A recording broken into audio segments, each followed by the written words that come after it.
Welcome to a DK Custom Products video. I'm Dwayne and this is Kevin. And today we're going to talk to you guys about how Harley Corporation is probably not doing as bad as you may think.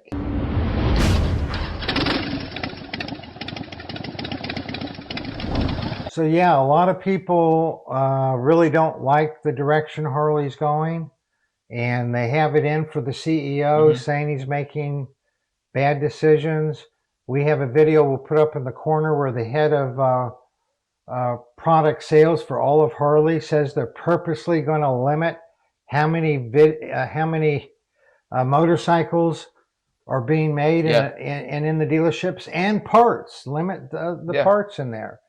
So a lot of people have it in for Harley and say their numbers are down. Of course, their stock in the last 12 months hit a high of 52, and now it's down around 23 or 26. So let's just look at the numbers, and you can determine if you think they're going in the right direction or not based on the numbers. Everybody has their opinion of what they're doing as far as the bikes that are coming out, like the variable valve timing bike, which we're still waiting to get ours so we can do some evaluation on it and start making parts for it. But everybody has their opinion on the actual bikes. But what we're going to look at is the numbers from a corporate or shareholder point of view. So the first thing we'll look at is the revenue from the third quarter of 2022 in comparison to the third quarter of 2023 that just passed. So we see that their overall, what they brought in from motorcycles was a little bit less. It was $1,023 million versus $1.128 billion in sales. So their sales are a little bit down. Their parts and accessories are a little bit down. Their apparel is a little bit down. Their licensing is down. Their other, which we don't know what it is. So overall, in the third quarter of 23, they brought in $1.296 billion compared to $1.422 billion last year for the same time period. Now, here's the next really interesting thing: is they shipped 30,167 motorcycles in the U.S. versus 36,997. That's how many they sold to the dealerships. That's not how many the dealerships sold. Right. Right. And you know, there's not dealerships just full of bikes out there either. So it's not like they went unsold. Harley has a pretty good business model. Let's look at the touring bikes, which also include the trikes, 23,000 versus 27,000. But look at the cruisers, which are the Softails. So this would be the M8 Softails in 22 and the M8 Softails in 23, and they actually shipped just literally 45 less units. Yeah, virtually the same amount. The same amount. Far less sport and lightweight and less of the adventure touring. Now here's what's interesting is the motorcycle shipments, and these are in thousands, 45.3 in 2023, down from 56.9. So it's a 20% decrease in shipments. In the number of shipments, yeah. But where they decreased in shipments 20%, they only decreased the amount of revenue 9%. That's showing that they're selling more of the higher dollar bikes. Of course, less Sportsters, less low cost bikes. Right. And then, like you said, a drop. Look at a drop in parts and accessories, 8%. Look at, they dropped 29%. Yeah. Now, if that's not a sign of the economy that people don't want to buy Wolf T-shirts with lightning bolts and all that on them, like that, what is? Yeah. And then licensing was a drop. Other, we don't know what that is. Okay. And then their gross margin dropped. So again, this chart shows, while they had a 20% drop in the amount of motorcycles they shipped, they only had a 9% drop in revenue. And of course, if you're not growing, you're dying. So having a drop is not good, but they are going through, you know, a difficult time.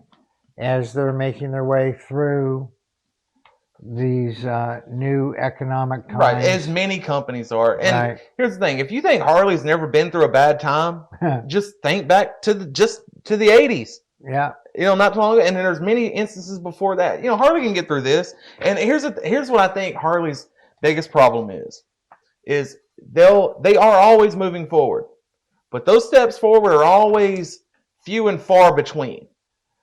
And so a lot of times there'll be a step backward in between. Sometimes there's a little step backwards, a little sideways step with an electric bike or this or that. But you remember when the twin cams came out? That's the end of Harley. It's over with. You remember when the M8s come out? That's the end of Harley. We're still waiting for the end of Harley. Propping up Harley's downfall. Like they're always expecting, that's it. That's what's going to do them. That's what's going to do them. I can tell you this. If Harley Davidson goes under, that is a bad sign for the economy. If Harley Davidson, one of the most iconic brands this country is known for, if that company goes under, we're headed for some bad times. It's not likely to happen just because sales are down. Sales are down across the board.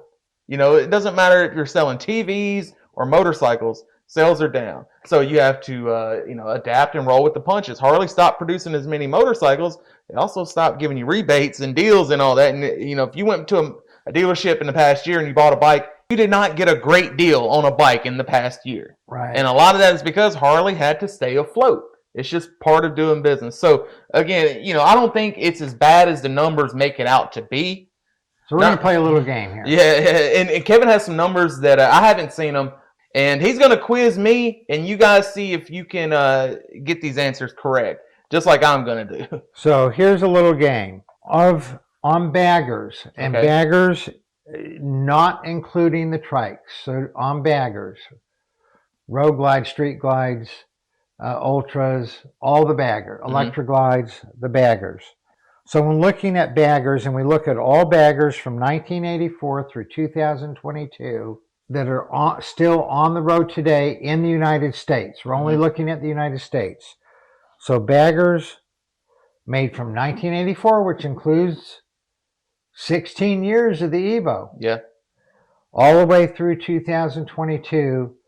Do you think it's more than 1 million or less than 1 million? That was definitely more than 1 million. More than 1 million. Yeah. Do you think it's more than 1.5 million or less than 1.5 million? Probably more. Okay. What about 2 million? Probably not 2 million. I don't know. Okay. And you're right. It's more than 1.5 million. It's less than 2 million. That is a lot of bikes out there registered and running around on the road that were built. And for them to be out on the road, Harley had to build way more than that because there's been some in accidents. There's been some that just aren't registered. So a ton of baggers are out there. Now let's totally switch subjects. How many of the new wannabe, put them up on the screen, the wannabe Sportsters, non-evolution, what do they call it, the RevMax engine? How many of those do you think are out there as of the end of 2022? 50K? Less than 4,000. Less than 4,000. Okay. People ask why we aren't making parts for them. We have no idea if they're going to survive. Right. I mean, less than 4,000 of those things have sold. They killed the V-Rod quite a few years back. Wasn't selling. No. But V-Rod sold 1,400 times more than the new Sportsters. Wow. So absolutely crazy. Not looking good for the new Sportster. Now compare that to the streets. How many of you have seen streets out there? I mean, I don't know if I've ever seen a street out on the road just riding around.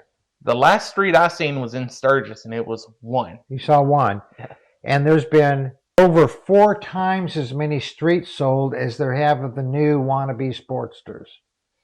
Absolutely crazy. Now, how many real Sportsters do you think were on the road? Again, this is just in the U.S. at the end of 2022. Counting all the people I know with Sportsters, probably $500,000. You're right under $500,000. Oh, hell Right under $500,000. Okay. Do you guys think there are more Dynas on the road or Milwaukee 8 Softails? Let us know in the comments below. I think you'll be surprised. Now, another thing that Harley has made a big deal about is the Pan America. Yeah. One would think that there's more of the new Sportsters out there than the Pan America, but the Pan America has outsold the new Sportsters. Now, the new Sportsters are less than 4,000.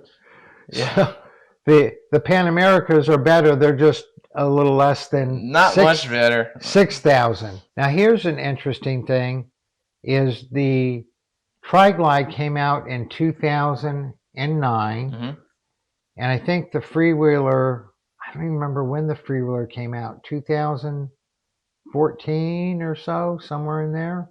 Since 2009, there's been over 50,000 of the trikes sold. That may be a surprisingly high number to some and a surprisingly low number to other people, but the fact of the matter is, it's over 50,000 and less than 60,000. Yeah. Trikes out there. Yeah. And these numbers are from 2022. I bet you it's almost double. Trikes are, I think they're like the fastest growing model for Harleys, right? I see them everywhere now. Well, I mean, the M8 Softail, and this is the question you asked earlier. We're not going to say how many, but the M8 Softail has done amazingly well. Right.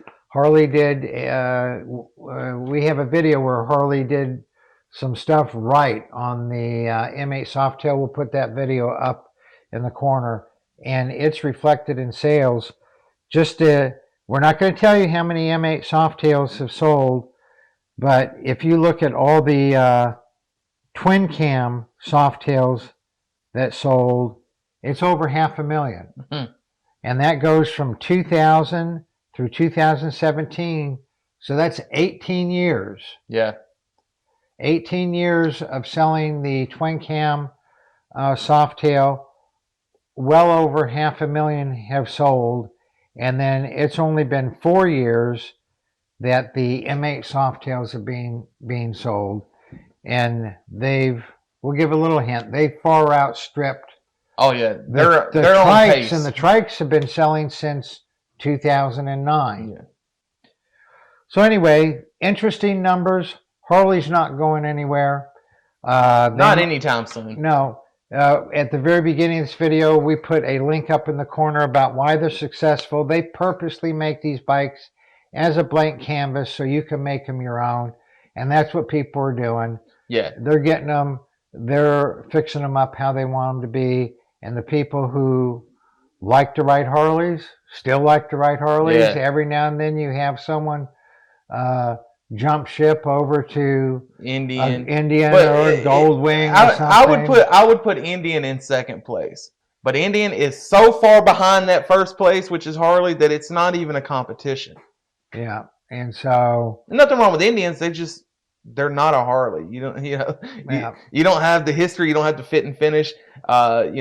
It's a Polaris, they're great bikes, but Harley Davidson, again, if Harley Davidson goes away, you Indian guys, I can guarantee you Indian's gonna be next. Well, Indian's gone away like 4 or 5 times over the course of its history. So Harley is doing well. Yeah, we're in difficult economic times, but they're still plugging away. They're still making money, and I think they're going the right direction for a lot of people.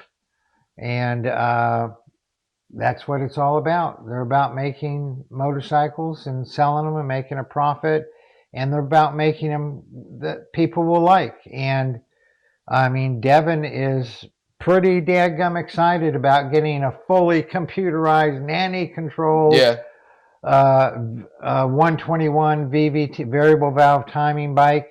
So we hope you guys found this video interesting or useful, or if you have any questions or input, don't hesitate and leave us a comment below, or shoot me an email to support@dkcustomproducts.com. And remember to put in how many M8 Softails you think have sold compared to the Dynas. Yeah, because we all remember how everybody cried when they killed the Dyna. Right. Y'all ride safe out there.